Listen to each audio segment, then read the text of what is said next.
Now here you can see some before footage of the tank. As you look inside, you see it's got a good gloss to it. There's some minor rust spotting, but overall this tank is pretty clean and in very good shape, so this will be an easy job to do. So the first step, cover up all the existing holes with tape. Take your cleaner, pour it into the tank, and depending on the pitch, you may need to tip it up a little bit.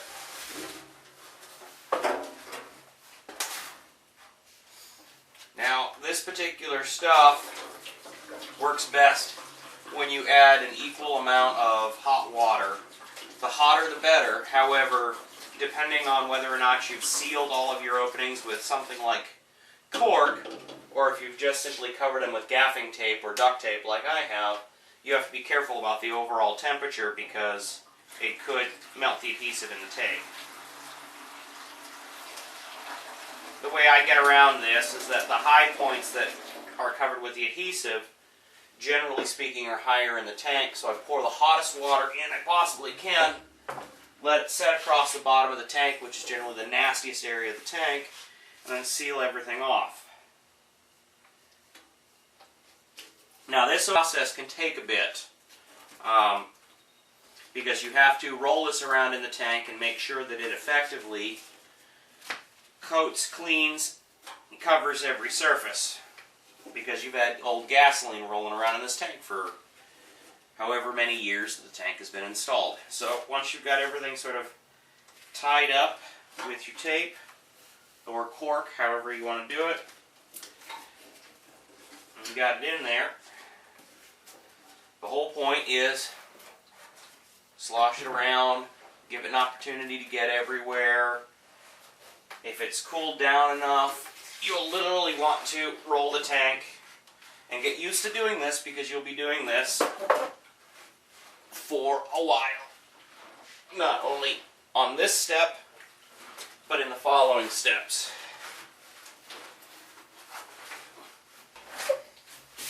Once you've been swishing this around 20 minutes, go ahead and take off the tape,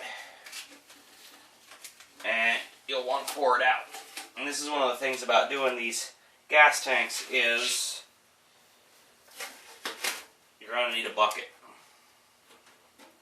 Now I've got an old square one here that I use because it's easier to balance things on.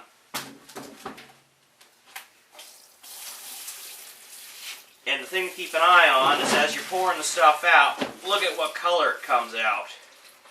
So as I'm pouring this out, it's got a bit of an amber color, which tells me that even though I thought this tank was pretty clean, it's not as clean as I thought it was. That poured out, got to rinse it out, take it outside, use the hose, or I've got a big shop sink, I'm going to go rinse it out there. So once you're done, you've rinsed it out, you may be asking yourself, am I done rinsing? The easy way to tell is to put your nose down by an opening, take a good whiff. If you smell any gas fumes, then you probably want to do it again.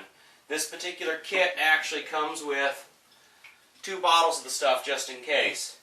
In my case, this tank was pretty clean. I'm not smelling anything, so I'm going to move on to my next step, which is actually cleaning the exterior of the tank. Now that I know that it's safe to work with, I'm going to clean the exterior so that I don't go ahead and do anything that I don't end up wanting to do.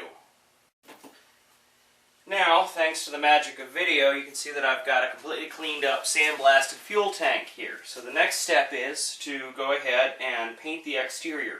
You want to make sure, because some of us live in more humid environments than others, that the exterior of the tank doesn't flash on you while you're doing while the process is ongoing. So rather than focus on the interior of the tank, we're going to get a coat of the Pour 15 rust paint over rust paint on here. You can see that I'm applying it with just a basic 1-inch chip brush. I buy these in volume from Home Depot or Harbor Freight and use them all the time. The Pour 15 will actually finish smooth, even though you're applying it with a brush. And once that's on, then we can do the interior of the tank. Next step is to ensure that the interior surface is ready for the sealant. So I've gone ahead and I've taped off all the entries into the tank, except for the one I'm going to add the Metal Ready from. I'm using the Metal Ready, and you simply pour it in.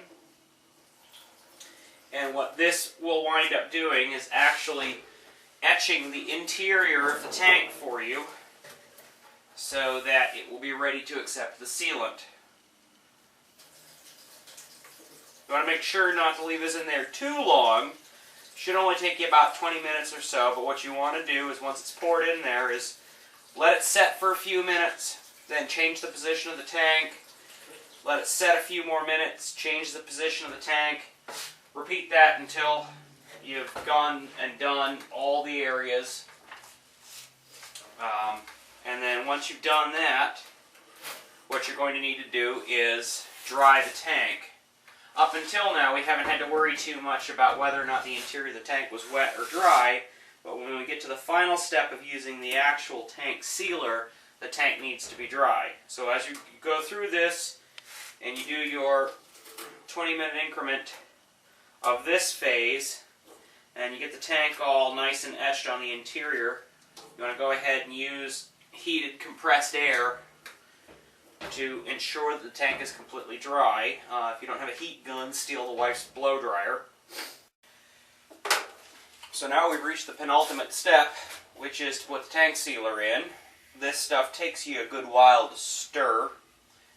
When you first open it, it's kind of an ambery blackish color. When it's ready, it's a nice silver. The stuff can be messy and stain things, so be ready to clean up any of it if you spill it. And it's simply a matter of just pouring it into the tank.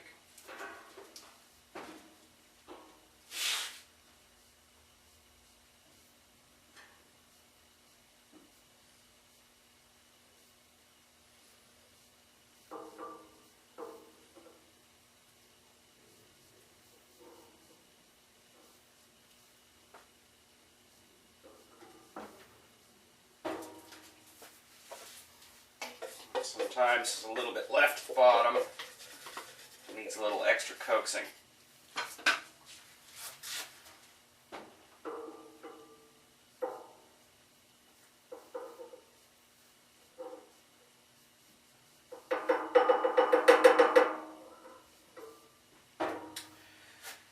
Just like all the other steps, seal up all your openings, pour it in, seal off the last opening, and roll it very slowly.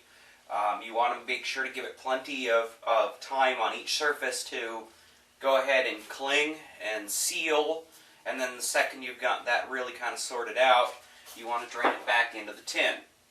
Now, the nice thing about this is once you're done, you drain this off. You can't reuse it. Put a little bit of water in here, it'll harden, it'll be safe to dispose of. So, once you get this done, it's simply a matter of putting another coat of chassis coat on the exterior, reassembling your fuel sender, and if you have a different type of tank, like maybe you're a Ford style, put your fuel pump in, hook it back up, and you're really ready to go. It's fairly straightforward. This stuff does take a while to cure, so I'm probably going to have this sit down in the garage for 3 or 4 days until it's ready.